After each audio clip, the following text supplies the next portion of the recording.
Good afternoon, everyone. We are reading from our usual book, Strength for the Day, and the title of our lesson today is Decisions, Decisions. For we walk by faith and not by sight. 2 Corinthians 5, verse 7. I graduated from college with a degree in communications and a minor in computer science. My first major job interview was as a news anchor for WVTM in Birmingham, Alabama, United States of America. The news director told me I was not on camera material, but he loved my writing and wanted me to write the news. I did not know whether I was devastated by his comment or just happy I had been offered a job. More job offers came in. And then I received a call from New York to work as a junior producer for the Children's Television Workshop, also known as Sesame Street. Life was good. I sat down and looked over both offers.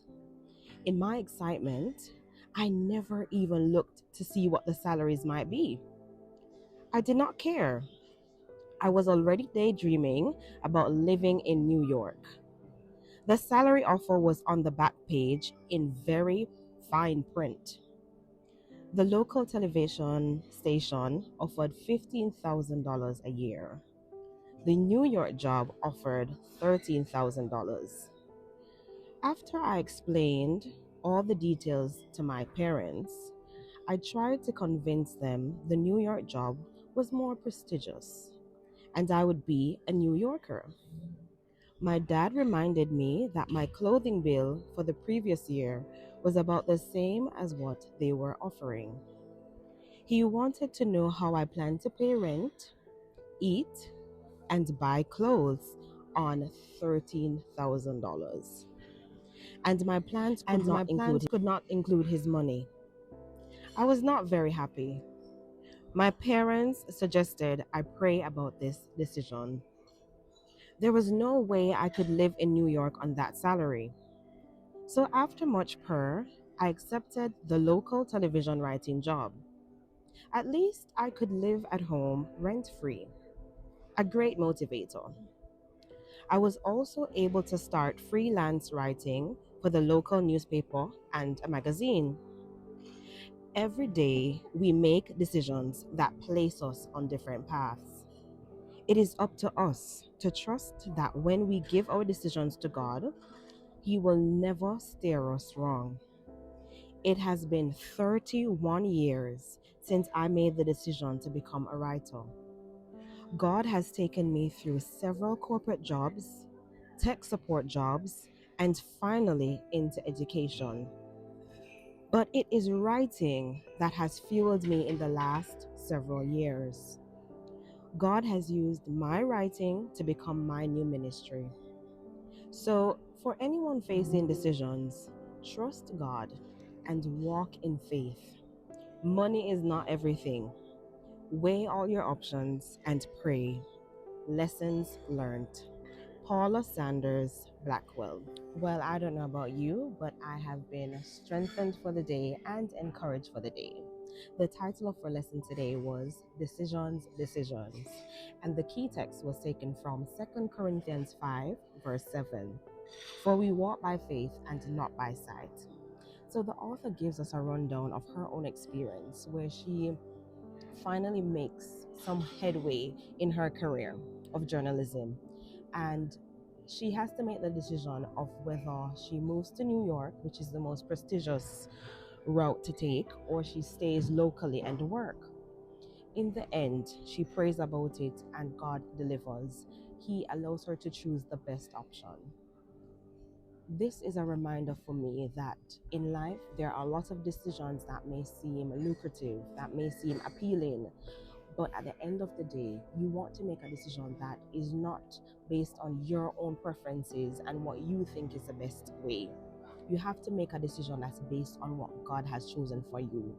If God has chosen it, you can be assured that is the best decision that's been made. Not saying that you won't have hiccups along the way, not saying that you won't have trials and tribulations that you'll face, but at least you know it is a path that God has chosen for you and it has been chosen well. The Lord wishes above all things that we prosper and be in good health. He would not choose anything that would bring us harm. He would not bring anything along our path that would lead to our demise. The Lord is a merciful God. He knows everything, He sees everything. So why not trust His hand? I'm trying to trust His hand, even when it's hard, even when sometimes I just want to take things into my own hands. I have to be patient. I have to remember that my Father knows best. I want to encourage you all. I want to encourage myself. The Father knows best. Even to record this video, it was a decision I had to make.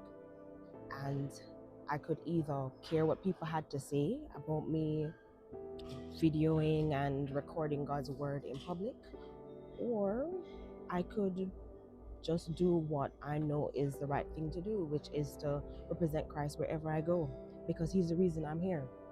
He's the reason why I'm here today, and nobody else could have done it but Him. So even in the smallest of decisions, let's put Him at the forefront.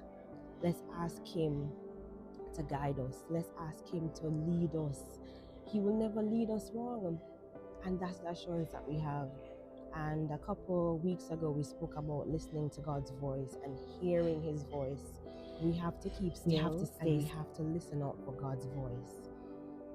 As I've said it before, and I'm going to say it again, if God has not selected the path for me, I'm not going down that pathway. If He has not selected those friends or the companions for me, I don't want to be around them. If He has not selected that kingdom partner for me, I don't want him. I want God to be so present in my life that every decision that is made, He has chosen, He has selected for me. I know I've not been on earth long enough to say, I'm an old lady and I've experienced everything. But in my short time on earth, I've recognized that when I've chosen for myself, when I've decided on my own terms, it never turns out well. In the moment, it feels like, yeah, it's the best decision to make. But then the repercussions, the consequences of your actions, you're thinking, was it worth it? If I had allowed God to choose for me, then I know that things would have been much better. So I want to encourage someone today. Let Him choose for you. Pray to Him. We are going to pray. We're going to read His word. We're going to trust Him. And we're going to listen out for His voice to make the decisions that we need to make in life, whether it be small ones, whether it be big ones. Let us allow Him to lead. That's all He wants to do. He wants us to give Him an opportunity to show up in our lives. So I hope that you've been strengthened for the day. I hope that you've been encouraged for the day. And as always, thank you for being on this journey with me. Please remember, I'm on YouTube now. So please like, share, comment, subscribe. The YouTube handle is DEE_Henny, HENNIE. Anyway, thank you so much for tuning in. I hope you have a blessed day. God bless you, and thanks for being here.